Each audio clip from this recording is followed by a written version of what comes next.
is actually not caused by what's happening to us. It's caused by how we're talking to ourselves when that thing is happening.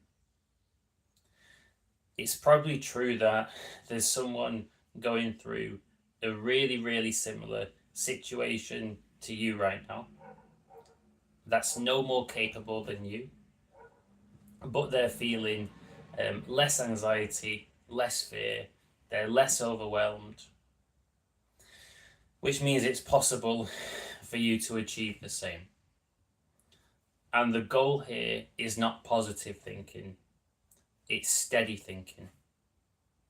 And I've wrote down a couple of pointers to make sure that I don't miss something out that could help you out in this quick live stream. So, firstly, remove urgency from your language. When you catch yourself using language like, I have to do this right now, I need to do this thing, this is important, it creates a lot of pressure, a lot of anxiety, gets the adrenaline going, and it's actually not helpful.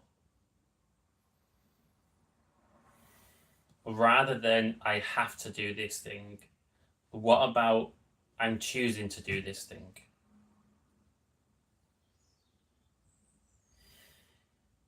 So much healthier, so much less pressure.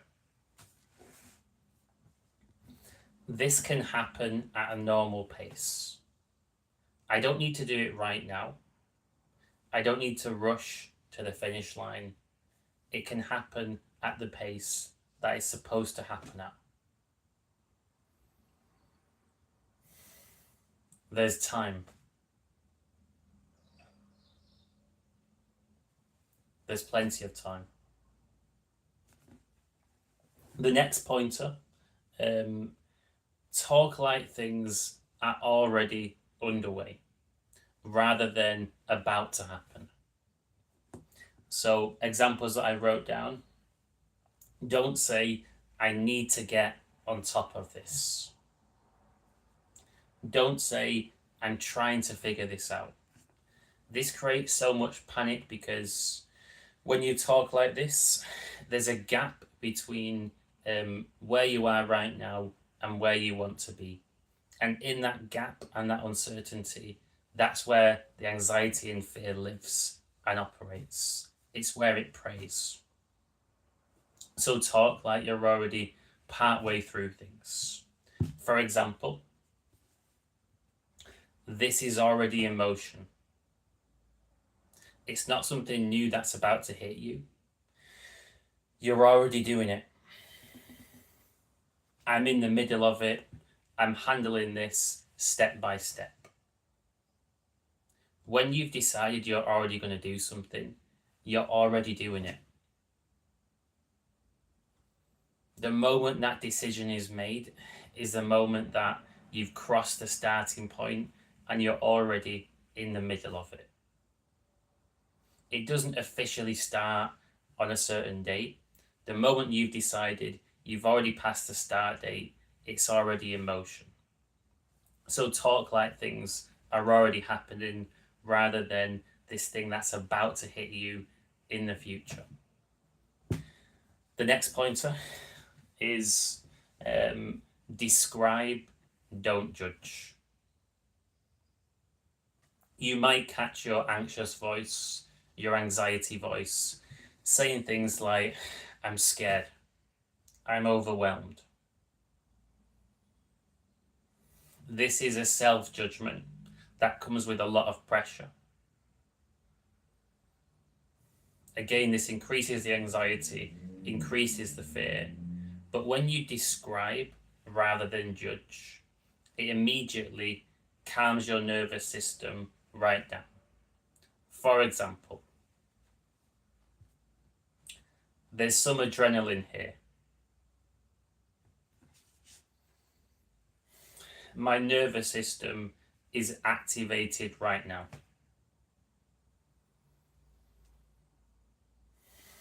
This is just a bit of pressure.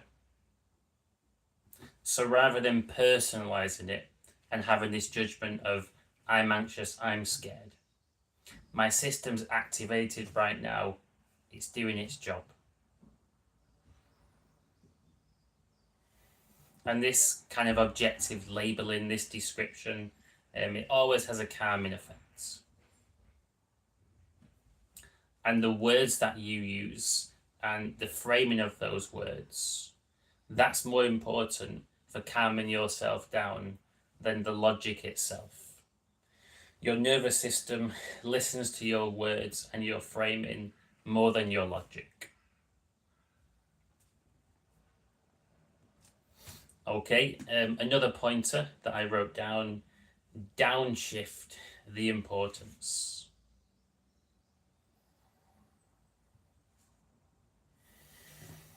Overwhelm often comes from mental magnification. You're making something into this giant, intimidating beast when it doesn't need to be. It creates a lot of fear.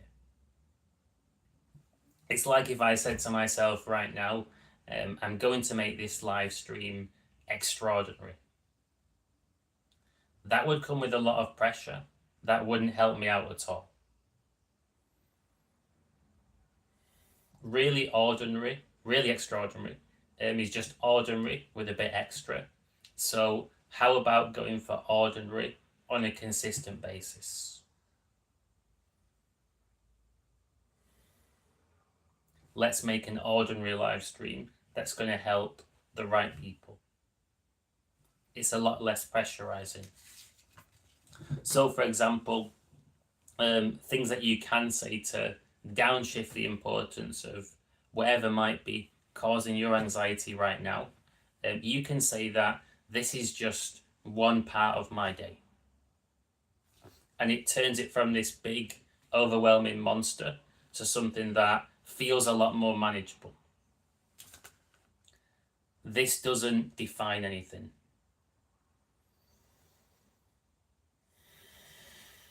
You're taking away the power and the potential threat of this thing that's causing anxiety. In the grand scheme of things, this doesn't define anything major. This is manageable.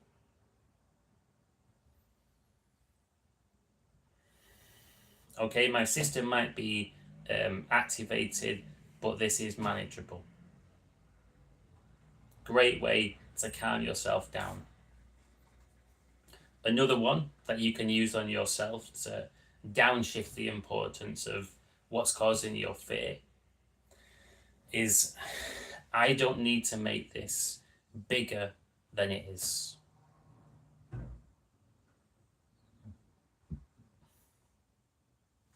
Don't train yourself to upgrade the importance of things, because this has the opposite effect.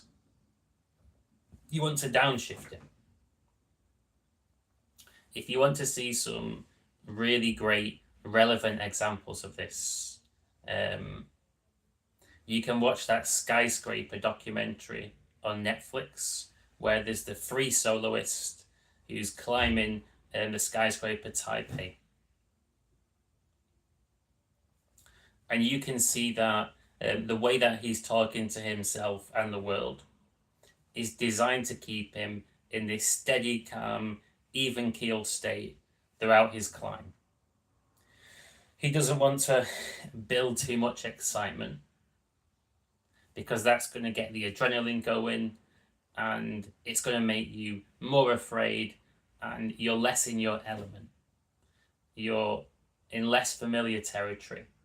You want to make something that may feel like a monster into something that's ordinary, not the other way around.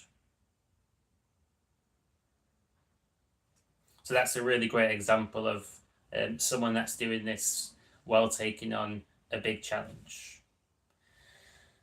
Another pointer, the last one that I wrote down, is to borrow a calm voice.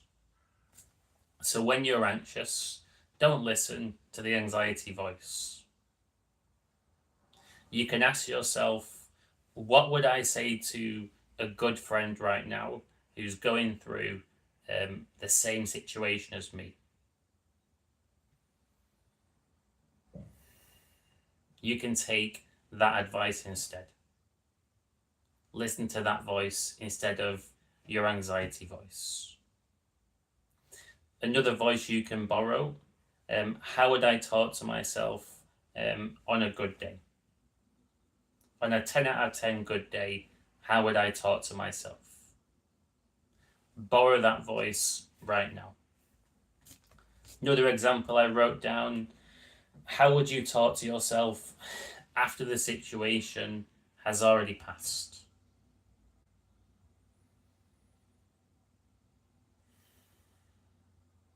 You can talk to yourself as if the situation's passed some time ago. It's already concluded. It's not this big thing that lies ahead. It's in the rear view mirror. Start to use that voice now to borrow that calm.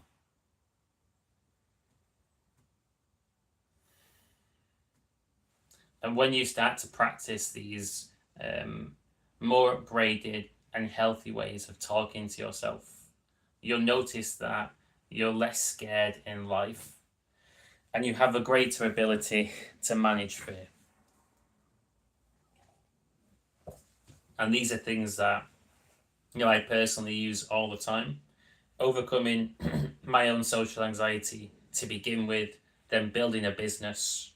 So many points where I was terrified, and I had to learn to talk to myself in a way that takes the fear out of that situation, turns it from something that feels extraordinary, like a monster, into something that feels ordinary and actually boring.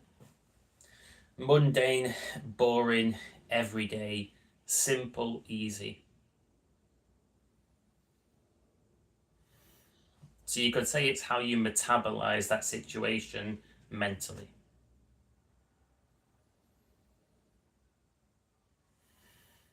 Turn it from something that feels unfamiliar into something that feels familiar.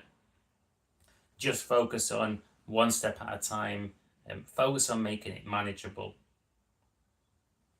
So just to summarize, the key pointers for adjusting your self-talk so that you feel less afraid, less overwhelmed. You're so much more calm, even keel, steady, etc.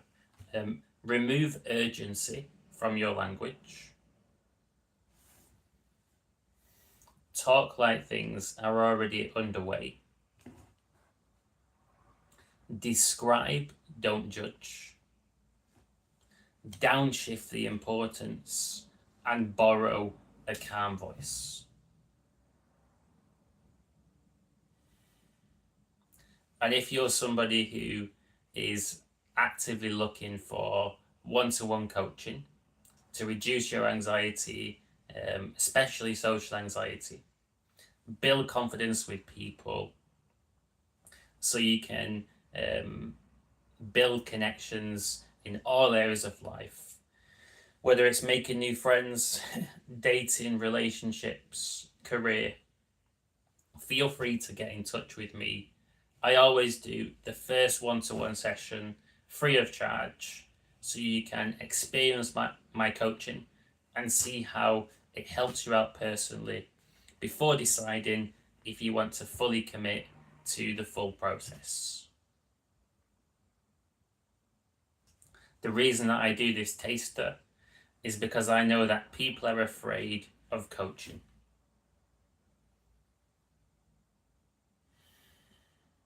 So doing the free taster, it makes it more manageable for people. You can experience a bit of coaching, see if it's right for you or not. It makes it feel like it's already underway. And it means that you're not committing to something that you don't know too much about.